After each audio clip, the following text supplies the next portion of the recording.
All right.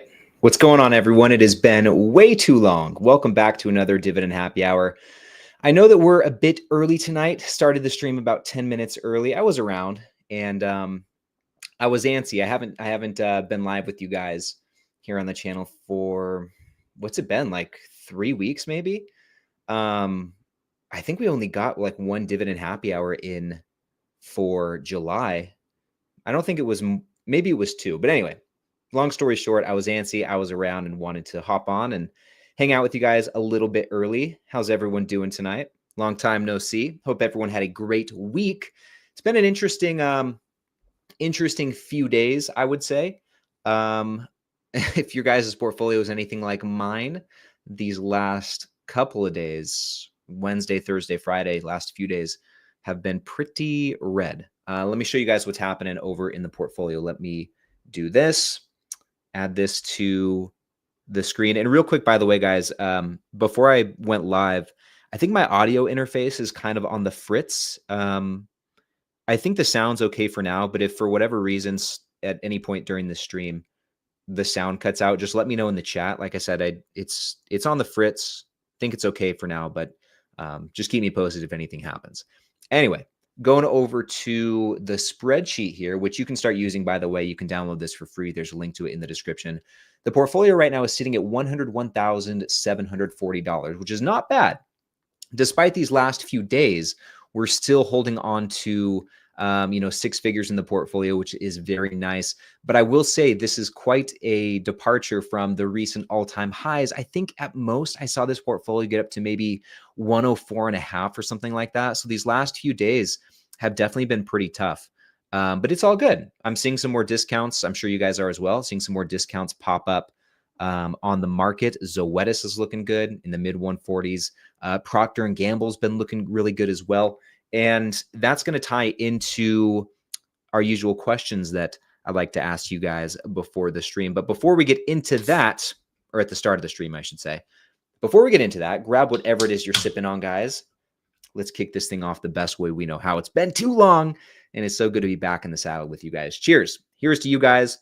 Thanks for tuning into another Dividend Happy Hour. This one's going to be a fun one. I'm so happy to be back with you guys. And also, here's to the dividends. Here's to the pursuit of that sweet, sweet cash flow. But nonetheless, cheers. So yeah, with that behind us, let me know a few things here in the chat. Number one, I want to know, what did you buy this week? Which stocks did you add to your portfolio? Personally speaking, I picked up a little more Zoetis, picked up some Procter & Gamble. Just been adding to those two recently. So let me know whatever it is, or let me know what you picked up this week, number one. Number two, what are you sipping on tonight? You sipping on anything good for this week's Dividend Happy Hour? Let me know that in the chat. Number three, I don't think we're going to hear about any all-time highs, but if anything else cool happened in your guys' portfolio, and real quick while I'm talking, I'm going to add another light here. And let me go back over. Oop, hold on. Guys, I'm a little rusty with this. Goodness gracious. Let me know if anything cool happened in your guys' portfolio this week. Any milestones? Maybe you picked up your 100th share of, that's a little too bright, 100th share of Realty Income or SCHD. Anything cool that happened? Let us hear about it in the chat. And also number four, do we have any first-timers here in the Dividend Happy Hour? In case this is your first time tuning in, typically we do this live stream every Friday night. I was absent these last couple of weeks, but typically we do this every Friday night starting at 5 p.m. Pacific time, 8 p.m. Eastern time. And it's always a lot of fun. But let me go through the chat real quick and just say what's up to all of you guys. And also, by the way, before I forget, on the topic of just being absent, next week I'm also not going to be around. Got the in-laws coming to town next week, and I just don't think I'll be around to live stream, unfortunately. So I apologize in advance. I did want to let you guys know before I forgot, and I will put out a notice next week as well. So just wanted to get that out of the way. Let me, like I said, though, let me go through the chat here, see what we got. Looks like Vasco was up a little bit today. Actually, now that you mention it, Vasco, my taxable account was up a little bit. Basically just break even. And the Roth IRA was down, was really what was bringing me down. And that was just because the S&P was down today. Excuse me. Thomas here says, picking up some Procter & Gamble. It's been a no-brainer. Yeah, I agree. And I think at this rate, we'll see Procter & Gamble get into the 140s. I don't want to jinx it, so I'll knock on wood there, but that would be really awesome to see.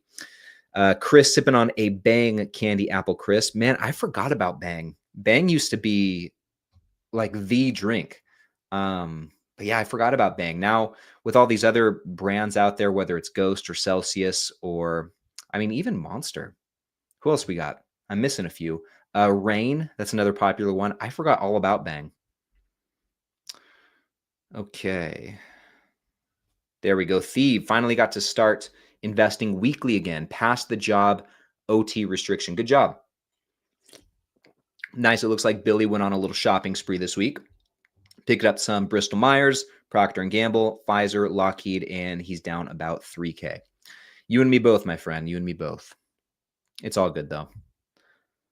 Striper Kid, nice little shopping spree as well. Google, ASML, which has definitely seen a nice pullback as well. And Philip Morris, nice, sipping on Tito's and flavored water. Good stuff. Oh, there you go, Vasco. Started a position in Procter & Gamble and bought Lowe's at 217. Yeah, 217 is not a bad price for Lowe's. That's one that I was kind of looking at as well.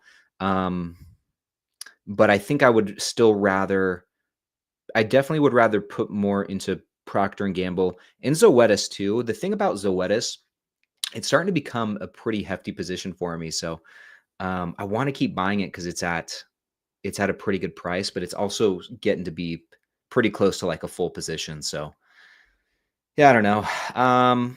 Chris, nice little shopping spree, bought VOO. Pretty much the usual. Actually, no, I shouldn't say the usual suspects. ASML is kind of a new one in the rotation. CDNS as well. But all across the board, some nice buys there. Nice, David. Bought some SCHD. WP Carey. WP Carey, I was very impressed with their earnings. They recently raised the dividend too. I think like 3.4% year over year is what the most recent payments come out to be. Raised their FFO guidance for the year, I believe. And yeah, WP Carey's just good earnings this quarter. MAA, that's Mid-America Apartments, I think. That's another really solid REIT too. I like that one. Good buys. Oh, there we go. Vasco says, let me tell you, Ari said some weeks ago that Blossom is already available in Portugal. Sorry, guys. Hope in a short time I can load tickers like SPYL. Yeah, I would be surprised if it takes too much longer from here. And that's really cool. So Blossom, if I get this correctly, or if I understand this correctly, you can now download Blossom in over like 32 countries around the world. Prior to that, it was just US and Canada, but they've expanded the reach. I don't know if you can, I don't think you can sync your brokerage quite yet, but you can at least, create an account. You can start posting and be on the platform. And I'm sure the rest will come pretty soon. So step in the right direction for sure. Nice. Anders says, this is really cool. Hit my goal of buying 400 shares of, holy cow, of buying 400 shares of SHG this year and 100 shares of Realty Income. Hit my net worth goal for the year. Man, that's incredible. Great job. Great job. And man, we still have, what is it, 5 months left? You're going to have to set some new goals. And if you have them already, let us know what they are in the chat. There we go. Midway Piper says, I changed out of my Roth to just being a mix of SCHD and SCHG. Nice. Solid combo. Also, how's the store coming along? I know that there was some problems getting inventory spend sent in, but you making any progress there? Has there been any development? I'd love to hear about what's going on. Oh, we got Antonio in the building. What's up, man? Cheers with some Fresca. There you go. That's what I'm sipping on here. So good. Also, I've been going forward with Procter & Gamble. It seems that the more I buy, the cheaper it gets. Yeah. With Procter & Gamble, it's a good problem to have. I personally think Procter & Gamble still has some room to come down. It is below, the PE ratio right now is below the 5-year average by maybe 12% or 15%. The dividend yield is maybe about 10% above the 5-year average. So you're getting a slight relative discount. I'd love to see it continue. But yeah, like you, I'll be buying it all the way down too. I have some room to build up my Procter & Gamble position. That's what I'm most excited about. I've been waiting for a long time to buy. I've been waiting for a long time to make this a heavier position in the portfolio, but the timing's just never been right until like right now. So, and you know, like you said, Antonio, it's getting better and better every day. So trying to take advantage of that for sure. Janice picked up some JetQ and VOO. Lucas is in the building. What's up, man? And also, Lucas, man, thank you for you're like the only one who comments on the Deep End podcast on Spotify. So thank you so much for all the comments. It's been fun chatting with you on there. Let's see. Yeah, Mill. Thoughts on syndications such as Open Door Capital? Truth be told, I really don't have any serious thoughts on them. I'm not super well versed in them. It seems interesting. I don't know enough about it to have a serious opinion about it. So, but I guess like anything else, whatever deals they put together, it just depends on the deal and the timeline and all that stuff. So, I'm sure there's worse things you could invest in. Oh, nice. Antonio just passed 300 shares of SCHD. That's great. Tharson picked up some UNH. Good time to do that. SCHD and Next Era Energy. Nice. Nice. Oh, yeah. Anders got depressed calculating how many shares they offered him to come work for Microsoft in 1997. Yes, I would easily have retired today. I believe it, man. I believe it. Miguel started buying some T-Spy this week and SCHD. Nice. Looks like JZEV with VOO, SCHD. The whole gamut here. SCHG, ASML, UNH, and VUG. Okay, there you go. Nice, Janice, getting those amino acids in. Excuse me, I almost said electrolytes. Good stuff, though. Lucas sold out of Tesla to buy Google. Okay. Thomas, hope you have a good night. Hope you have a good dinner as well. Yeah, Steven, thoughts on CRM, Crowd? I don't really have any thoughts on Crowd. TPL, I think, is interesting. I like that it's coming down in price. The financials look really good. See where it goes. Like I said, it's seen a pretty steep pullback this last month from what I remember. And yeah, the financials look pretty pristine. CRM, Salesforce, I think same thing. Pretty interesting company. So not a bad one to consider, but I don't have an opinion about Crowd. Oh, there we go. Braindead said, I've been consolidating from 30 positions to 14, now down to 6. It's really hard to know if I should cut more, but I do like the companies. So, okay, that's interesting. That's quite the consolidation. And so are all of these individual companies? Do you have any ETFs in the mix? What's kind of your portfolio allocation looking like right now? Because that's quite the trim right there. So, and I don't know, personally speaking, if these are all individual companies, I would have a hard time having all my money in just 6 companies. 30, I think, if they're all individual stocks, 30, I think could be a bit much. Depends on the portfolio size too. I think that the larger your portfolio is, the more it makes sense to be spread out. And the smaller the portfolio, vice versa. But, yeah, I'm curious to know the makeup. If some of those positions, some of those 6 are ETFs, then I think that's pretty solid. Because if you have, ETFs as the bulk of your portfolio, you really don't need too many individual positions. You could have 1 or 2 ETFs. Like you could have the S&P 500, you could have VOO and then 5 individual companies, and that would be probably a solid split. Or you can have VOO and SCHD and then 4 individual companies, and that'd be a solid split. Or a 3-fund portfolio with 3 individual companies. You know what I'm saying? Let's keep going though. And also for those of you guys, it's 5:05 now. So some of you guys are probably just jumping in. I did start the stream a little bit early. Started about 10 minutes early. You didn't miss anything though. We are just exchanging pleasantries, I will say. And by the way, if you guys have any investing questions, anything you want to take a look at, drop them here in the chat and we will go through them later on in the stream. We'll probably wrap this stream up. Since we started about 4:45, 4:50, we'll wrap this stream up probably around 5:45, 5:50. Run it for about an hour, which, we'll probably realistically go a little bit over that. But yeah, if you guys have anything you want to check out, let me know in the chat. Nice. This is crazy. Look at this. Dalen passed 700 shares of SCHD today at 19 years old. Very impressive. Good job. Good job.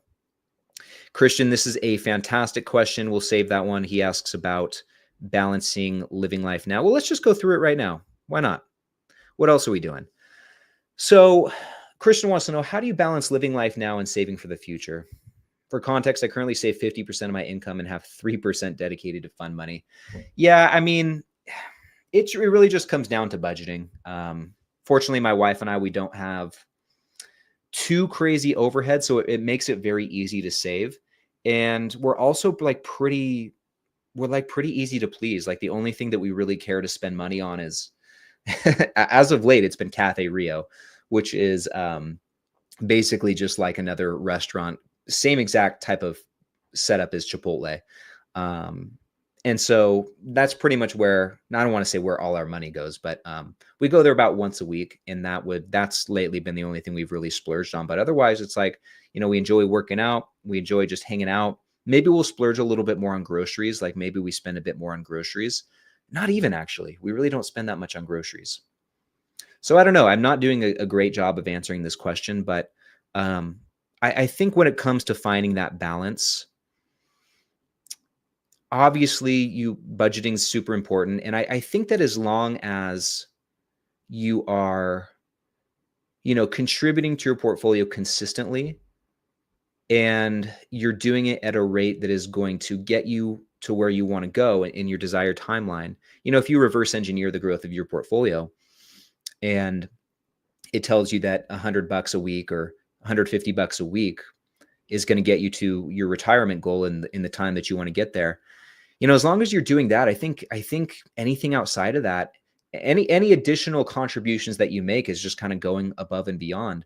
And if you don't do that, it's not the end of the world, because you can still, just contribute the amount that you've already calculated, and you'll still be good in the future. Theoretically, right? Like, if your inputs, if everything goes according to plan, which it doesn't usually, but I guess all of that's to say, if you're just making sure you're paying yourself first or contributing to your portfolio an adequate amount, I think anything outside of that, beyond your, the money that you need to live and keep a roof over your head, it's probably fair game. But I think a lot of us are the type of people I think a lot of us are probably pretty, it's probably pretty easy for a lot of us to save it, is what I'm trying to say. I don't think it's really too difficult for a lot of us to budget. And I found that the deeper you get into investing, the more you naturally want to save, and the less you care to spend. That just seems to be kind of like the natural progression. At least that's been the case for myself and a lot of other people that I know as well. And so, I think that it's not that hard to strike that balance. In fact, I think a lot of investors have, and I know I'm rambling, I apologize, but I think a lot of investors have the opposite problem. I think a lot of investors probably find it hard to spend their money, and probably are too gung-ho about scrimping and saving every penny to put in their portfolio. Excuse me. And I think a lot of us can probably stand to, spend money elsewhere or allocate money elsewhere. It probably wouldn't be the end of the world for a lot of us to do that. So I don't know. I'm kind of rambling on it at this point. I think this is a really good question, though. I'll definitely touch on it in a future newsletter, probably a future video as well. But I would say, like in your case, you currently save 50% of your income. That's great. Like, that's an incredible saving rate. If you're able to invest 50% of your income, you're doing a fantastic job. And 3% dedicated to fund money, if that's enough for you, and you don't feel like you are bored out of your mind, if you don't feel like you're punishing yourself every single month by only allocating that small amount, then don't question it. I guess with that said, do what works for you. You certainly have room to have some more fun if and when you should decide you want to. If you want to take a trip here, spend a little bit more on discretionary stuff, you've got room to do so for sure, and it's not going to kill you. Once again, totally rambling, so I apologize. Let's scroll down though. I'm about 10 minutes behind in the chat.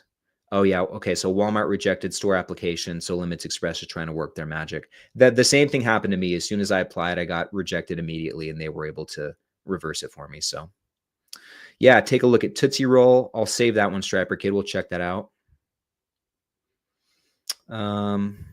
Let's see.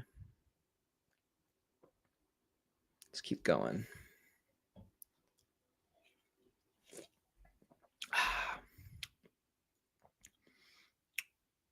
Yeah, I did realize that. Not a big deal though. Like I do that stuff all the time. I mean, case in point with this last, trying to answer Christian's question from a moment ago, totally butchered that.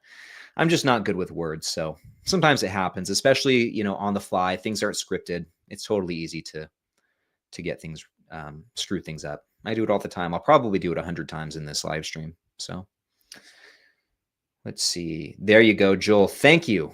Thank you for that. I feel very vindicated about Whirlpool.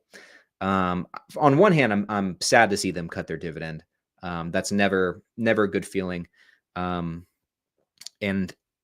yeah, it's just never a good thing to see a dividend stock cut their dividend. Whirlpool definitely had it coming. The writing was on the wall. And for context, for everyone else, I talked about Whirlpool and also Dow. I talked about both of those two in a recent video from maybe a month and a half ago as like, two stocks that were about to cut their dividend. It was Whirlpool, it was Dow, and Lamb Weston was the third one. Out of those three, the first two have already cut their dividends. And so I definitely got lucky with the timing. But Joel, I'm glad that it saved you from being on the receiving end of a cut. So yeah, this is a good question. Do you think there's a good ratio of ETFs versus individual companies? I have 4 of each, but actual dollars invested is more heavy into ETFs. Not necessarily. Not necessarily. I don't know if there's an exact number, but it's one of those things where if someone has, most of their portfolio in ETFs and then individual companies on top of that, it's just kind of, you just kind of know when there's too many individual companies. Like maybe tens. I don't know. It actually really depends. Like, I guess part of it depends on how much of your portfolio is in ETFs. If it's like 80% in ETFs, I don't think you need, 10, 12, 15 individual companies. But I think, if you have 50% in ETFs, yeah, I think it might be reasonable to, if you wanted to, I think it might be reasonable to have, 10 individual companies on top of a 50% weighting of ETFs. So it just depends on that. But I would say that I have more of an opinion on like the number of ETFs that one should own. I've been doing these portfolio reviews on the channel, I've been doing these portfolio reviews for months now. But I'm sure a lot of you guys have noticed I started doing these like almost daily shorts where I review people's portfolios on Blossom. And one of the most common things that I see, and I see this too a lot in the other portfolios I review in the long form videos, but one of the most common things I see is people having like 5, 6, 7, sometimes even more ETFs. And I think that's just way too many. I see people, sometimes they'll have like VOO and then they'll also have SPY.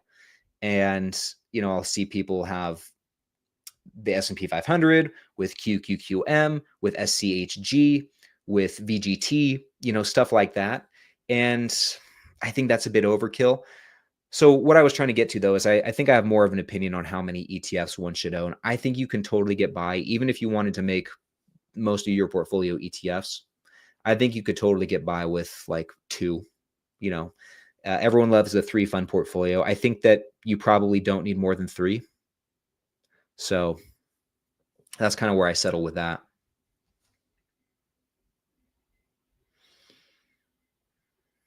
Let's keep going. Okay. And I'm sorry guys, I'm like 7 minutes behind in the chat. We are catching up though.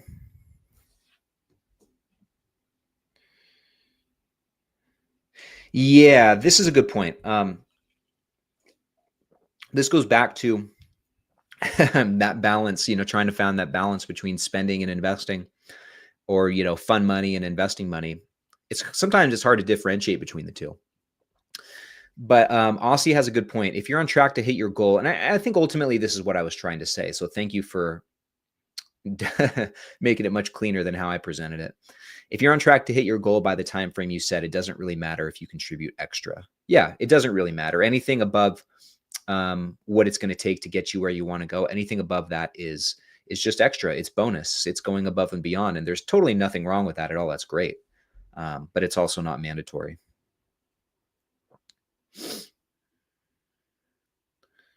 Okay. Yeah, that's interesting. Yeah, it's interesting that you felt that too. Since you started investing, some stuff you used to purchase you don't care for anymore. You'd rather just buy more stocks. Yeah, yeah, yeah. I just think that, and maybe this isn't the right way to put it, but I think that you start to, I think for a lot of us, like the catalyst to start investing is just the realization of how important it is to have, full ownership over your time. At least that was the case for me. But I think a lot of us, kind of, that's the kick in the pants that really gets us into this. And once you start to feel that, it's kind of hard to, you can't really put that feeling back in the box, and that feeling tends to grow over time. And it's just the want for that tends to be so much larger than the want for a lot of other material things. For the most part, you kind of tighten the wallet a bit, just because now I guess you have a purpose or a goal or a mission that you're working toward, and it's fun, right? For a lot of us, this is a hobby. It's a life-changing hobby, and it's a very positive hobby, but it is also that, like, this is fun. This is fun. And speaking of fun, I can't even believe that I just can't believe we live in a day and age where people can come together like this and talk about stocks and investing. And I don't know. It's such an awesome time to be an investor. And I feel very fortunate to be able to talk about it and be involved with it to the extent that I am. I have you guys to thank for that. So thank you. And also one thing I've noticed more so lately, especially in doing these portfolio reviews, I'm noticing just how many more young people are getting into this. Like, a lot of the portfolios I've been reviewing and that people reach out to me to ask me to review them are like teenagers. Some like 13 years old, 16 years old, 20 years old, 21 years old, considerably younger than I was, and I think a lot of us were when we first got into this. And I'm just so happy to see that. So happy to see that. And I think that trend will continue. And I think I think we'll see even more of that as time goes on. I'm getting the sense that investing is starting to become cool, like a cool thing to do. It's cool to say that you're, building wealth, I guess. Maybe it's not entirely cool yet, but I do see it heading in that direction. So amongst the younger crowd. So, which is really cool to see. Let's see. Let's keep going. Yeah, what are your thoughts on HPQ? That's a good question. I haven't looked at HPQ for a while. Last I remember, there was some good stuff. There was some bad stuff. We'll take a look at it here pretty soon. Oh, my man, Darth Dividend in the building. What's up, Darth? Good to see you, man. Good to see you, man. I hope you're doing well. I hope you had a great week. Yeah, I just hope you're doing well, man.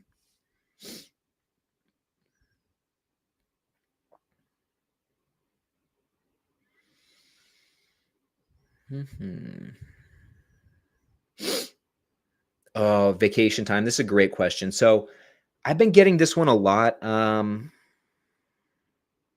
We'll look at UPS, and I actually did talk about UPS a few months back as another stock that I think could cut their dividend for the exact reason that you mentioned. The payout ratio has just been on the up and up and up. We'll take a look at that though. So, yeah, Christian, what are your thoughts on Vici missing expectations? No, I don't have any. I don't. They beat on one end. They missed on the other. I think they maybe missed on FFO. I'm looking. Yeah, so they slightly missed on FFO, but they also raised their full FFO guidance for the year. So I don't have any I don't feel any negative way about Vici. Revenue was up 4.5%. That was a beat. I really don't. I really don't care all too much about the misses or the beats. I don't know. I think trying to meet the analyst expectations is, I mean, that's fine if you do it, but it's also, it doesn't really tell me anything about the company and its financial health. That doesn't really tell me anything about it, just based on the opinions of the analysts. So, you know, I don't really have any, like I said, any thoughts about Vici missing expectations. I still think it's a great company, and I'm happy to hold on to it. So, yeah, thoughts on CP. I don't know that I have any thoughts on CP, but this last question here: do you have any advice for someone wanting to start a YouTube channel about finances? Yeah. I feel like that could be a total can of worms.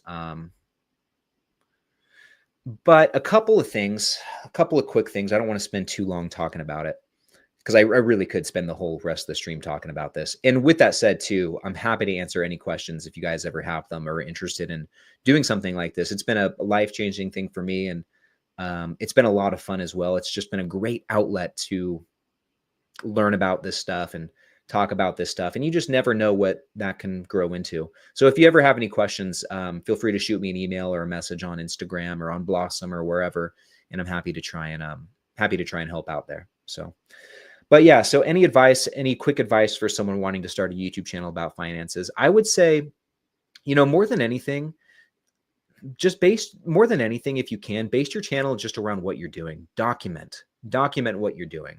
Talk about what you're thinking. Talk about, what you're buying and selling and how your portfolio is doing, and just make the whole, just make it about telling people what you're doing and your experience along the way and your lessons learned along the way. For me, just having that as kind of the foundation of my, I guess, content strategy has been really good. And I think it's helped keep me from making videos for the wrong reasons, I should say. I think if you get into this and your whole MO is to just try and maximize views every single video and knock it out of the park every single video with views, I think it's going to create bad incentives. And I think it's also going to, I don't know, I think it's also going to be I just think that's a very stressful way to do this. Like, at the end of the day, this should be fun. And I think that it's easy to be let down if you're just constantly chasing views. And like I said, it will over time lead you down a path of making videos for the wrong reasons. And yeah, I don't think you should do that. I think it kind of takes you away from maybe why you started it in the first place. Not to say that views aren't important, but they're also not everything. So yeah, if I was starting a channel today, or I guess if my advice would be to just base your channel around what you're doing. And that's also what's going to make you unique, sharing your own portfolio, sharing your own experience and your own unique point of view on the stocks that you own and your approach to this whole investing thing. That's what's going to be your competitive advantage as well. That's what's going to make you stand out from the probably thousands and thousands at this point, other people who have started channels. So hopefully that helps. Also, learn about click-through rates and retention rates. That too is pretty important, especially when you're first starting out. You'll want to learn about that stuff. It becomes kind of second nature, and you don't really have to pay as much attention to it as the channel grows. But at first, I do think it is pretty important. So yeah, Matt, great question. How often do you reevaluate your spending to make changes so you have extra little bit of money to invest? That's such a good question, man. So I'm pretty on top of my spending. I use the Copilot app. I don't know if you guys are familiar with that. It's just a budgeting app. But I've been using it for the last couple of years. And I mean, I love that. I love using it. It's been so helpful just to see where I'm spending my money. And typically at the end of each month, I will go and recap where my spending went. Look at what's kind of above and beyond what I've allocated, Like, for example, I don't have my phone on me or else I'd pull it up right now. But like, for example, I know this month I spent a bit more on like the shopping category than I normally do. And I set aside like a $0 budget for shopping just because I never really do it. So I don't really need a budget for it. I figure like if I need to spend money on something, or if I'm going to spend money on something, it's like just shopping or whatever, then I'll just do it because I never ever do it. So but anyway, like this month, for example, I spent a few $100s in the shopping category. And so I always look to see, okay, why did I do that? Was that a necessary thing? Is that something that is it just like a one-off thing? And there's always one-off things, you know. But like this month, for example, or in July, pretty much all of that was because we had to buy shelves for our garage. We're going to set up like a rack of shelves. We're going to do that tomorrow, actually. And so that was like a couple $100. I also, it was my birthday a couple weeks ago. And so I got some money for my birthday. I used part of that to, and this might sound lame, but I used part of that. I've been doing this with my entire closet. Um, I've been just hemming my shirts. You know, I'm really not a tall guy. I'm only like probably 5'7", 5'8", somewhere in there. Really not very tall. And so my t-shirts, this one actually being an example of one I just got it hemmed, my t-shirts are usually way too long for me. And so I've been going through my wardrobe and just having clothes hemmed, having them shortened at the bottom. So I had that done to a few shirts this last month. And fortunately, that's like the end of it. I think I've done my entire wardrobe now. But every so often, I'll do that as well. Where was I going with this? Totally. This is the fun of the dividend happy hour. It just goes in random directions. But I guess all of that is to say, I check it every single month. And I try and recap why if I spent something outside of like spent money on a certain category outside of its normal range or its allotted budget, then I look to see why that is. And try not to make a habit of it. You know, there was a period of time where, you know, maybe I'd look and I'd see we were probably eating out too much, or we were probably spending too much on groceries. And, you know, then we have a conversation about it and we try and cut back and we're good about it. But yeah, every single month or so. But like I said, we're very good about not spending. It's like, it doesn't even feel like we have to try either. There's just nothing we want to spend money on, really. Cafe Rio once a week, maybe some froyo. It's summertime, so some froyo. But even that, like I have a restaurant budget per month. It's like $150 for eating out. And if we go to Cafe Rio once a week, we're still well under that budget, you know? So anyway, hopefully, I know that was totally total rant. Hopefully that was helpful. And by the way, guys, we do have a few stocks to look at. We will do that here pretty soon. I do want to get caught up in the chat and see where we're at.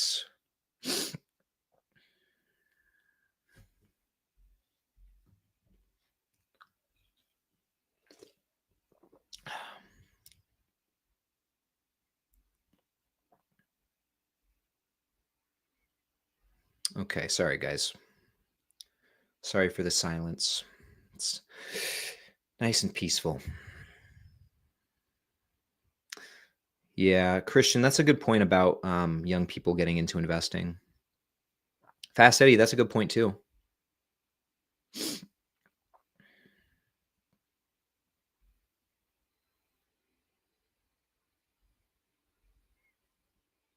Dan the man, what's up, Dan? Happy Friday, dude. Hope you're doing well. It's good to see you. Yeah, you know, truth be told though, Sir Dude Bro Man, SEO and keyword optimization is really not that big of a deal. Because when you think about it, like when it comes to making YouTube videos, your whole goal is to have your video be shown on the homepage of the platform. You know, if someone goes to youtube.com, you want your video to be front and center right there on the homepage.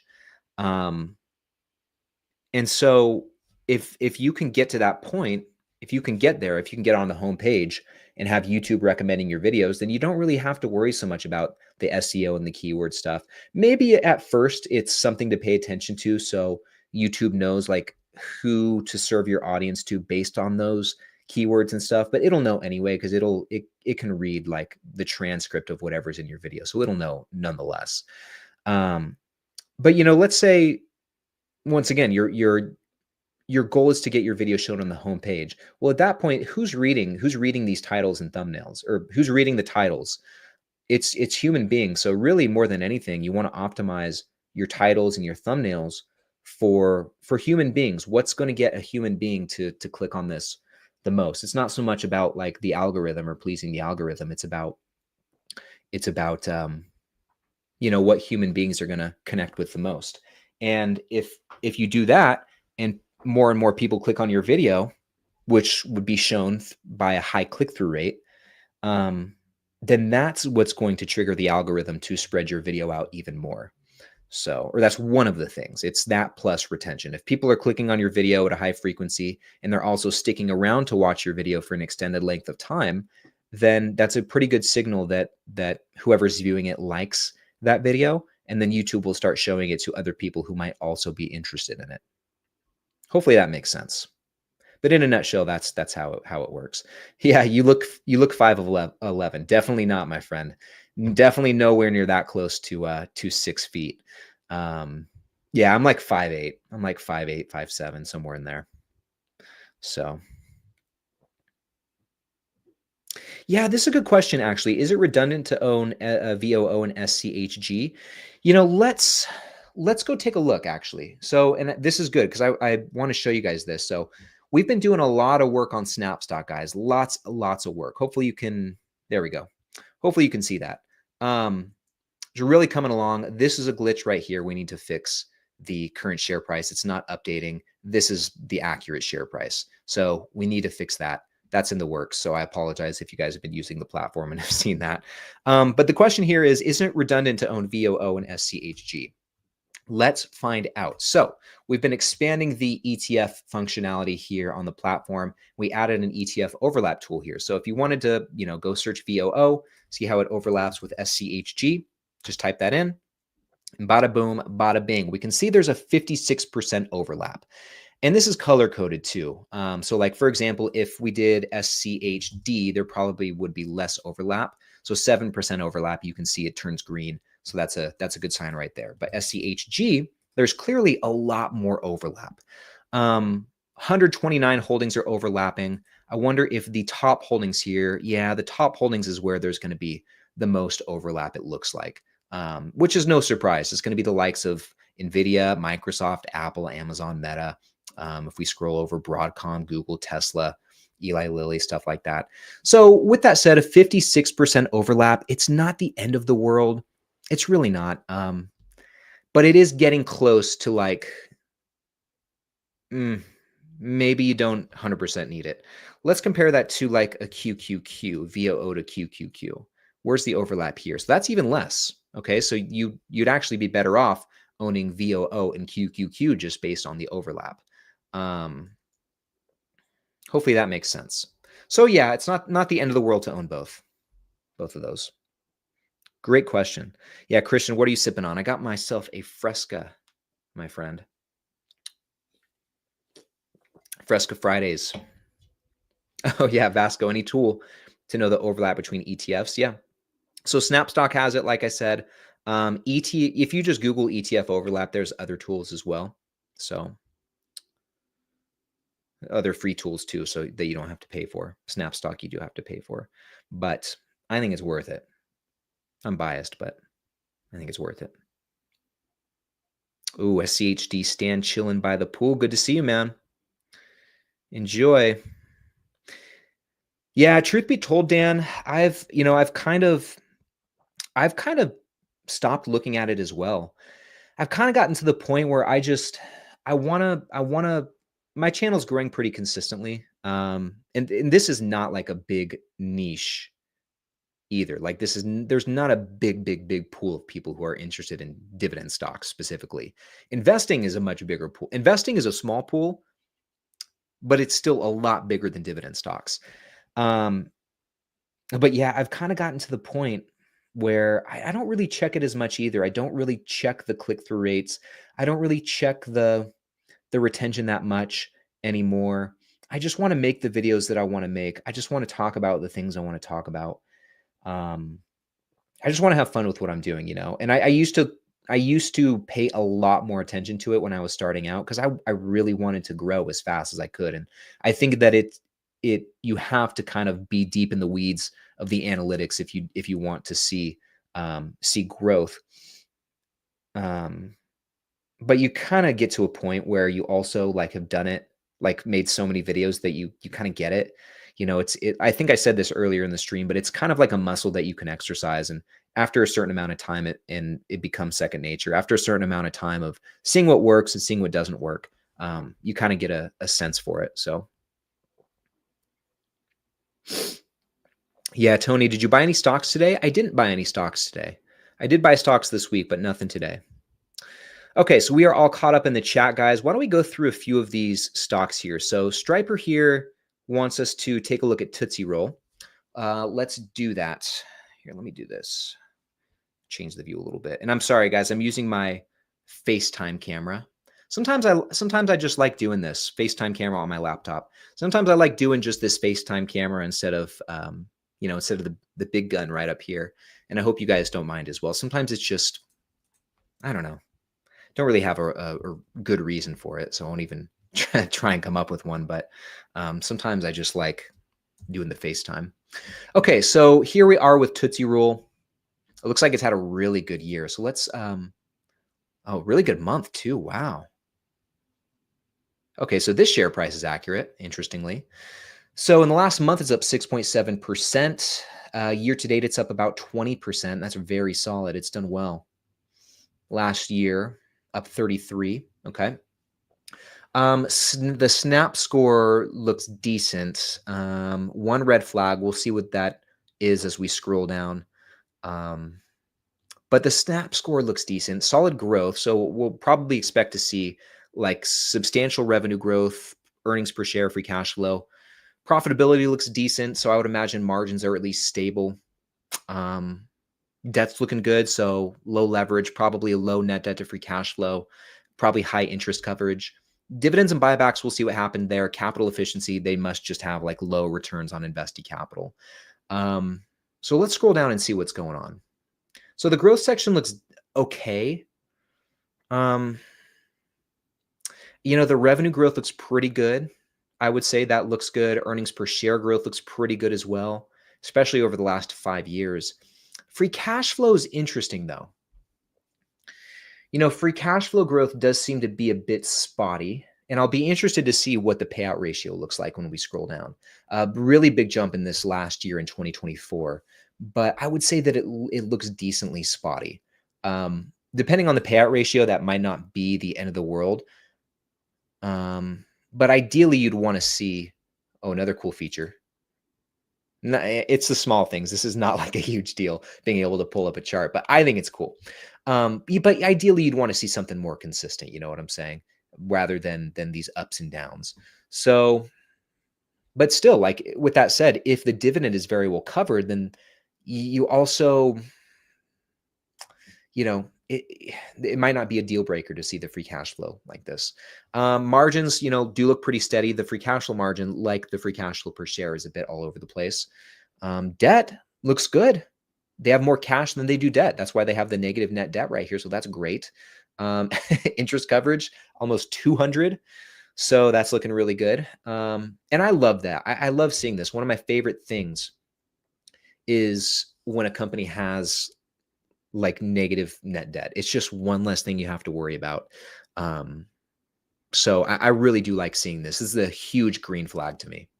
And maybe would that be an interesting, it's too much. You don't need that. I was going to say that'd be an interesting feature, but you don't need that. You just want to see the red flags, what to stay away from. Okay, so getting into the dividend stats. According to this, let's go over here and look at the dividend history because I want to see what's going on because it does show some dividend growth over the years, but we only see like 1 year of payments. So let's see what's happening here. Okay, so it looks like maybe it's a little bit off over on Snap Stock. So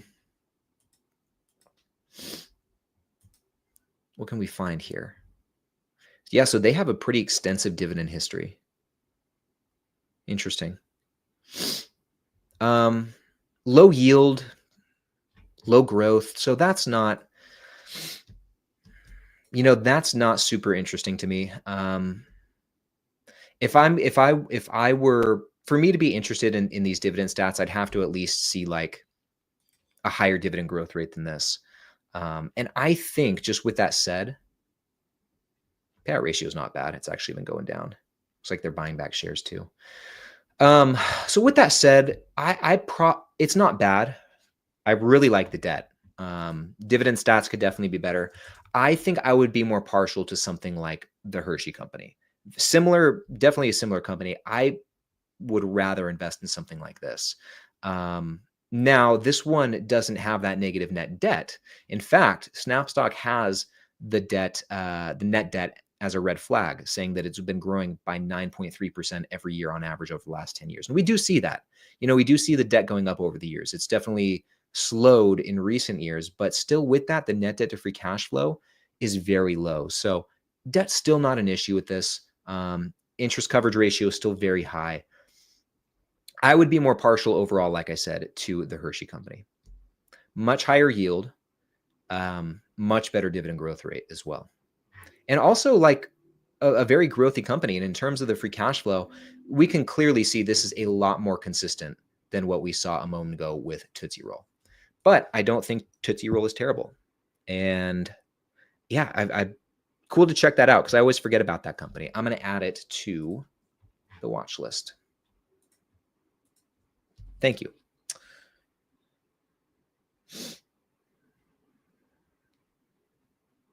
Fast Eddie. That's funny.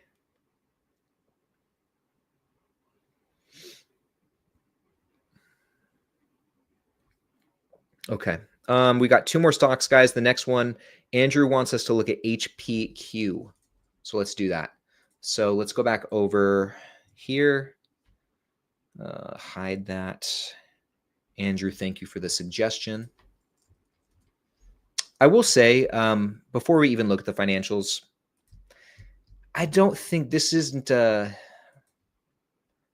not a company I've ever really been super interested in. I think if you're going to be in the tech space, there are much more attractive companies, at least to me. Printing is their bread and butter, but I don't know. I guess what's the I mean, is printing becoming more in demand over time or less in demand? Maybe 3D printing. Maybe. Are they making like 3D printers that make homes? I don't know. I don't know if HPQ is doing that. I guess they are making computers too, with that said. Okay, so I'm sorry. I totally blew past some of this stuff. Okay, so they've had a pretty rough year. Down 23% year to date. Pretty good discount though. Very high free cash flow yield, very low PE ratio and price to free cash flow. The dividend yield's way above the 5-year average right now. So from a dividend perspective and a valuation perspective, it does look pretty good. Lots of red flags though. We'll go through them and see why there are 9 red flags. And the snap score is moderate. This is just an average company. It doesn't appear to be a high quality company, which, is really not much of a surprise. I think when we think of HP, none of us really thinks of it as being this, sneakily great company. It's just, it's kind of whatever. Kind of like Best Buy. Maybe that's maybe totally different businesses, but I kind of think of Best Buy the same way. It's like, yeah, okay. It's like there's some redeeming qualities, I suppose. If we were to look at Best Buy's financials, yeah, we'd probably see some good stuff, but it's not really a company I would ever take too seriously, But anyway, let's scroll down and see what we got under the hood. Okay, so first red flag is negative revenue growth over the last 5 years. We can see the CAGR is minus 1.4%. And even just looking at the chart, yeah, pulling that up a little bigger. So even since 2020, the sales held up pretty well in 2020. I will give them that. But since then, they've gone down. Sales are just, pretty much where they were 10 years ago. Earnings per share kind of looks like the same. it has seen some peaks, and up until about 2023, it does look like the trend has been up. Generally it's been growing, the earnings per share. We'll see where it goes from here. 2024 is a little bit lower. Trailing 12 months is a bit lower as well. So we'll see. If the earnings trend continues like this, obviously it's not one you'd want to invest in. Free cash flow has been good, though. I will give them this. The CAGR is looking good over the last 5 and 10 years, very moderate. Kind of the same thing as the earnings per share. The trend has been upward since about 2022, but actually we'll say 2021, 2022, whatever. But since then, it's definitely kind of starting to come back down. But let's see what the payout ratios look like. Because if it hovers around here for a little bit, it's not going to be, if the payout ratio is low enough, it's not going to be super crazy. Margins are declining. We do see that, especially here in the free cash flow margin.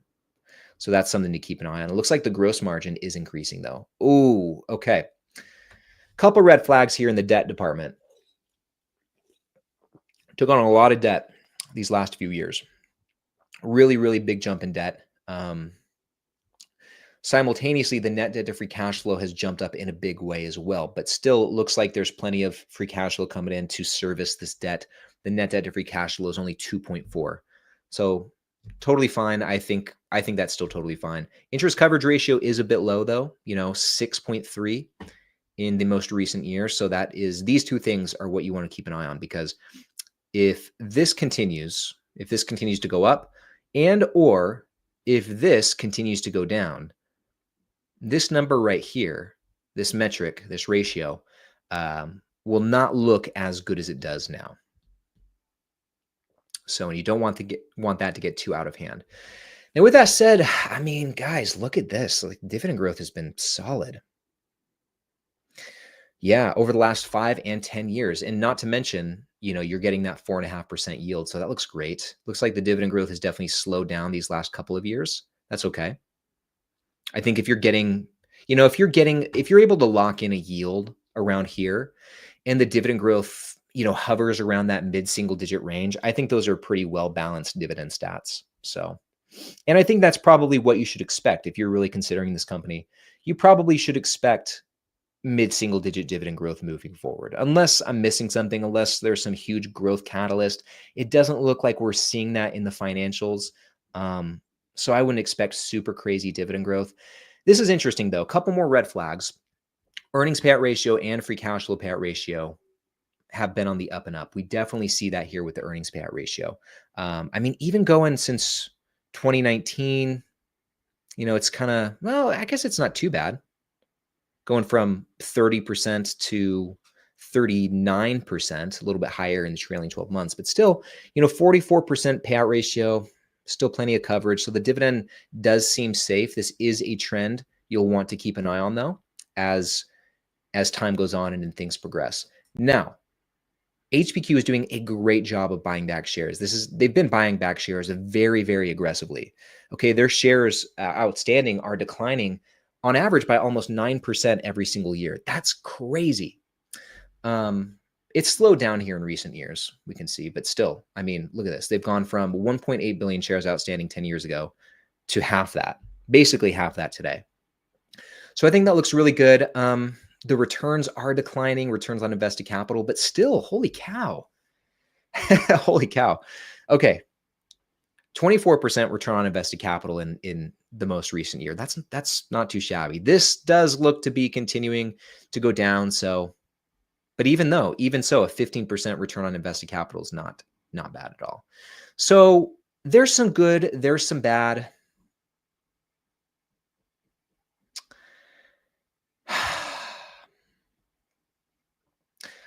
How do I close the book on this? Because I'm a bit conflicted. Let me move my chair. Sorry, guys.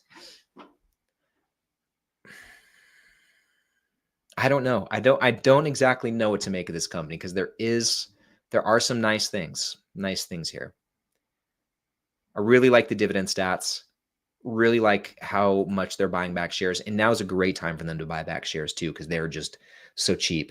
I think the returns are good. The absolute numbers are good. I guess that's what it is. I don't like the trend on a lot of these. I don't like the trend of the return on invested capital. I don't like the payout ratio trends. I don't like the debt trends. I don't like some of the margin trends, stuff like that. So ultimately, would this be a company I'd seriously consider? Me, probably at this stage in the game, probably not. If I was retired or closer to retirement, I would probably be more interested in this one. Okay, because you're getting a really nice yield today with inflation beating dividend growth. So, and it looks to be safe for now. So if I was closer to retirement and looking for something a bit more stable and steady, yeah, I probably would be more interested in this.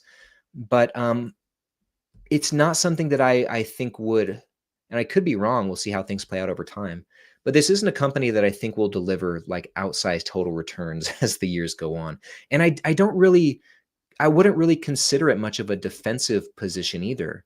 Because there's a lot of cyclicality to this as well, much more so than something else like a Procter and Gamble, right? Which I would consider a defensive position. So I don't know. I think this is a good close to retirement stock. I think just leave it there. I want to see what you guys have to say in the chat. Yeah, is it better than YMAX? Great question. Nothing's better than that.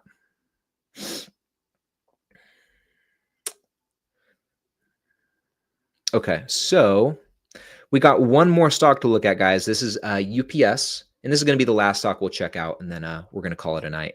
So Vacation Time wants to know, is UPS's dividend safe? Their payout ratio is near 100%. The CEO said the company is solid and the dividend is safe. Share price has been getting hammered after earnings. Okay. Let's check it out. So I don't personally feel very good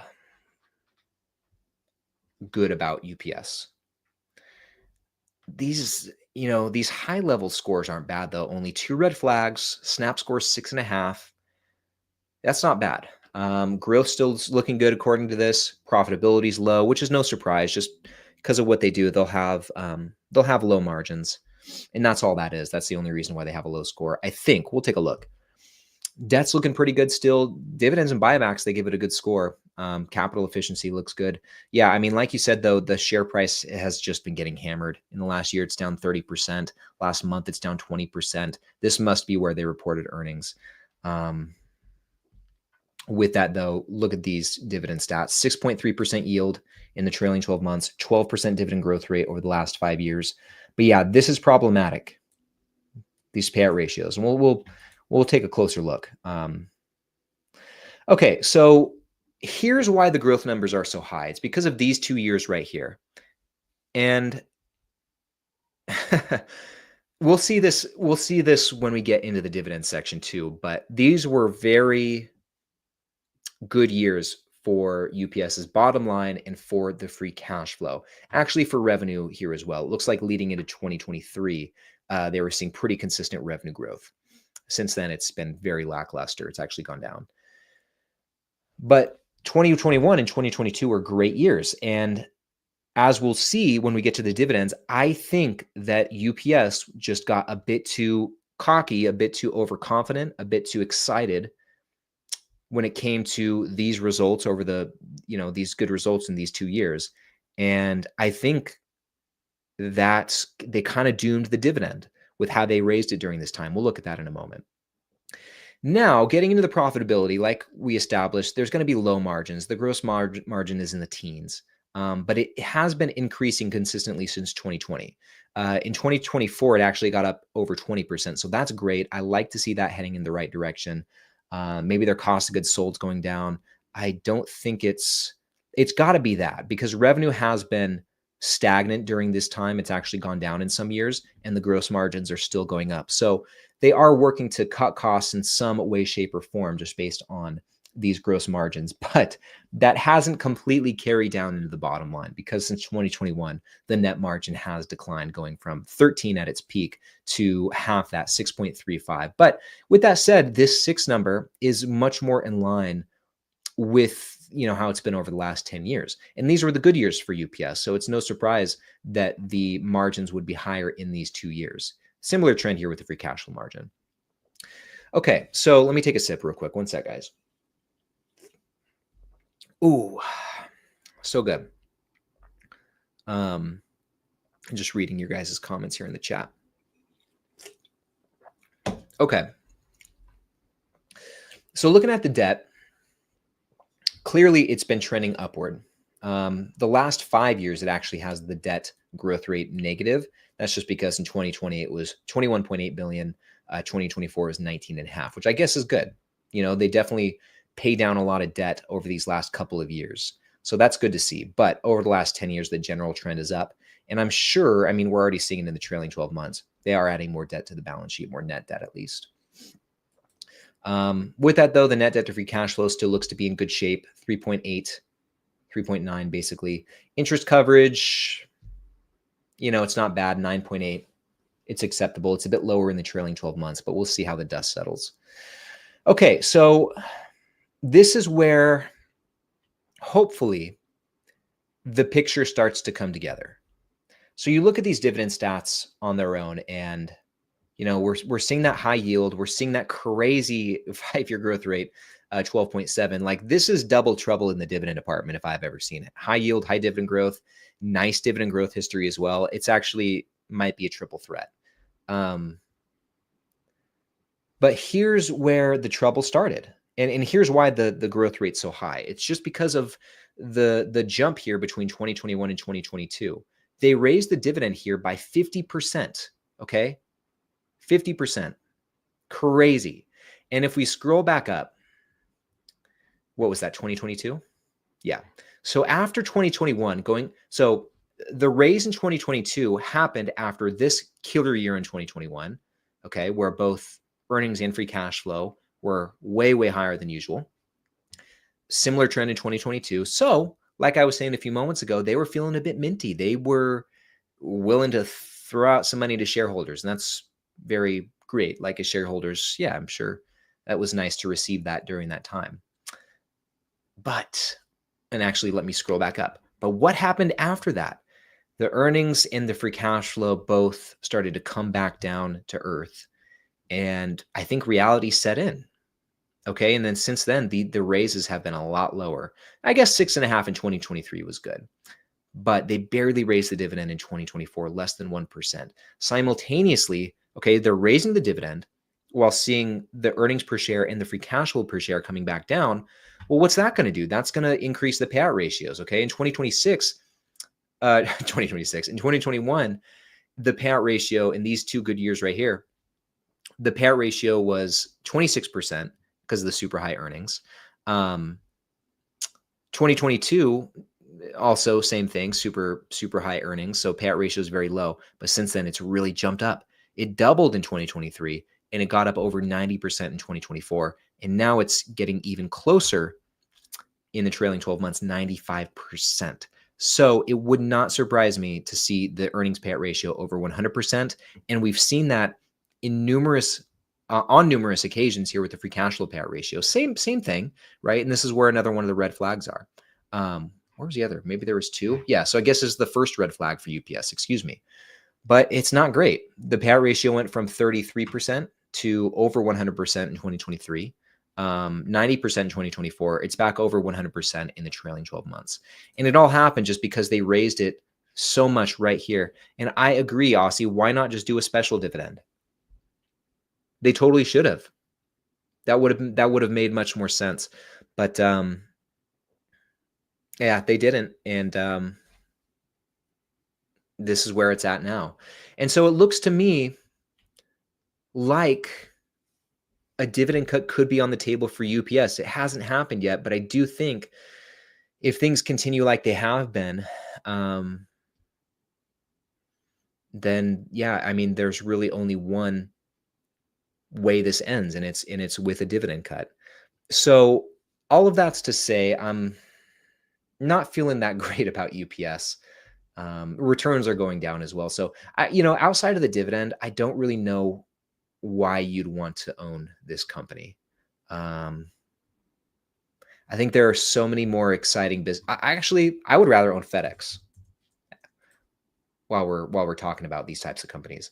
I probably would rather own FedEx. Still not like the best financials, but Dividend is much more secure, and they're still raising it pretty aggressively while keeping the coverage intact and the dividend safety intact. But with that, you're getting a much lower yield. 2.3% is not as exciting as 6.5%. So I do understand that. But hopefully all of that makes sense, guys. Hopefully that helps paint a picture for UPS. And we are at the top of the hour, just like that. Planned on hopping off like 10 to 15 minutes ago, but you guys know how it goes. And I think this is a pretty good place to wrap it up. Reading the chat here. Yeah, pretty good place to wrap it up. And with that, I want to thank you guys so much for hanging out with me this last, hour and 10 minutes now. Really missed live streaming with you guys these last couple of weeks. And good to be back in the saddle. I'm bummed that I'll have to miss next week, but we'll be back the week after that. And after next week, I don't see any reason why I won't be able to stream consistently, at least for a little bit. I actually do, before I do officially sign off, I do want to share a thought with you guys. So pertaining to the live streams. So my wife and I, we should be having our baby sometime early October. And I just don't know.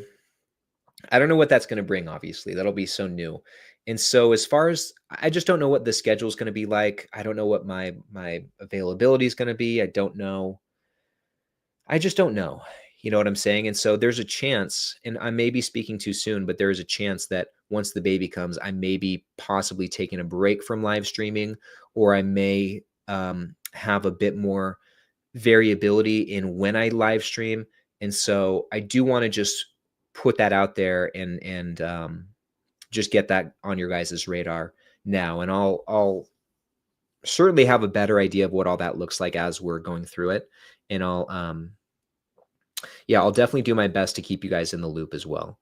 So I just wanted to throw that out there. But either way, no matter what happens, I so appreciate you guys. This was a really fun stream, really good chats, really good questions, really interesting stocks that we looked at. So thank you guys. That's all I got for you. Hope you all have a great weekend. Be sure to, I'm not putting out a video tomorrow. I am putting out a monthly portfolio update video on Sunday. So definitely check that out. Otherwise, I hope you guys have a great weekend, and I will see you in the next one.